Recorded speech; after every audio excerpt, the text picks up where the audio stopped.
ओम श्री गणेशाय नमः। जय श्रीमन्नारायण, जय आदिशक्ति माता।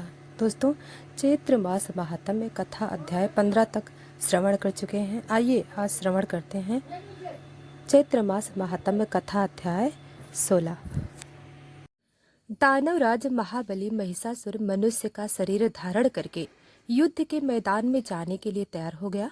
उसने मन ही मन सोचा कि मैं भैंसे का रूप हूँ, मेरा मुख बहुत कुरूप है, मेरे मस्तक पर सींग है। इस रूप को देखकर देवी अवश्य ही उदास हो जाएंगी। स्त्रियों को प्रसन्न करने के लिए सुंदर स्वरूप और चतुर बड़ी आवश्यक है। इसलिए आकर्षक रूप और चतुर होता से संपन्न होकर ही उस युवती के सामने जाऊंगा, जिससे मुझे देखते ही उसके हृदय में प्रेम का उदय हो जाएगा। मेरे लिए भी मुख्य की संभावना इसी स्थिति में है। मन में विचार कर उस महाबली दानवराज ने भैंसे का रूप त्याग कर सुंदर पुरुष की छवि धारण कर ली। उसके हाथों में अब संपूर्ण आयुध सुशोभित थे। सुंदर शरीर को दिव्य वस्त्र सुशोभित कर रहे थे। ऐसा लगता था मानो कोई दूसरा कामदेव हो। हाथ में धनुष बाण लेकर वो रथ पर बैठ गया। कयूर और हाथ उसकी छवि बढ़ा रहे थे। अभिमान में चूर होकर सेना साथ लिए हुए वह भगवती जगदम्बा के पास पहुंचा। उस समय उसने ऐसा वेश बना रखा था जिसे देखकर अपने रूप का अभिमान करने वाली स्त्रियों के मन में भी उधर आकर्षित हो जाए।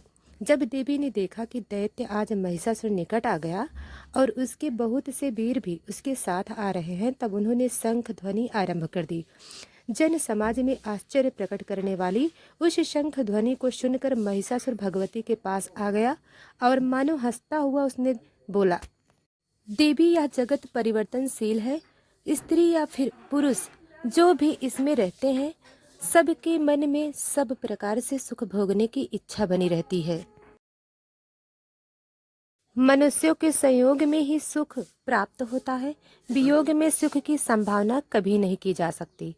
एक वीर पुरुष हूँ, तुम मेरे साथ यदि सहयोग करती हो तो तुम्हें सर्वोत्कृष्ट सुख प्राप्त होगा। बिल्कुल निश्चित है। प्रिय में अपनी रुचि के अनुसार तरह तरह के रूप धारण कर सकता हूँ। इंद्र प्रभृति सभी देवता संग्राम में मुझसे परास्त हो चुके हैं। इस समय मेरे महल में जितने भी दिव्य रत्न हैं, उन सभी का उपभोग करना तुम्हें सुलभ होगा, या फिर इच्छा अनुसार तुम उनका दान भी कर सकती हो। सुंदरी, अब तुम मेरी पटरानी बनने का प्रस्ताव स्वीकार करो और मैं तुम्हारी दास्ता स्वीकार करने के लिए तैयार हूँ। तुम्हारी आज्ञा मानकर मैं देवताओं के साथ युद्ध करना भी छोड़ दूंगा। इसमें कोई संदेह नहीं है। तुम्हें जिस प्रकार सुख मिलता हो तुम वही काम करो, यही मेरे लिए सिरोधार्य है। मधुर वचन बोलने वाले हैं। प्रिय, तुम्हारे नेत्र बड़े ही विशाल हैं। मेरे लिए जैसा आदेश हो वैसा ही संपन्न करने को मैं उत्सुक हूँ, और तुम्हारे रूप ने तो मेरे मन को मोह लिया है। सुंदरी, अब मैं अत्यंत आतुर होकर तुम्हारी शरण में आया हूँ। कामदेव के बाणों ने मुझे बुरी तरह घायल कर दिया है। मुझे शरणागत रक्षा करो। शरण में आए हुए की रक्षा करना सभी धर्मों में उत्तम माना गया है।